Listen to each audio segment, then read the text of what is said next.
Welcome to the SigNEX tutorial series, where we learn how to make the most of the SigNEX eSignature solution.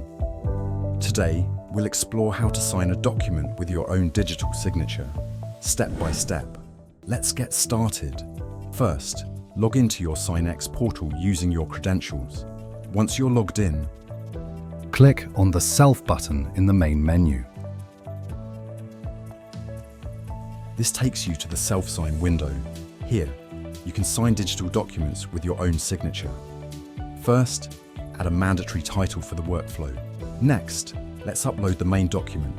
Simply drag and drop your document into this box, or click on the box to browse and upload the relevant file. You can enable or disable these options based on your requirement. After this stage, click on Fill and Sign button.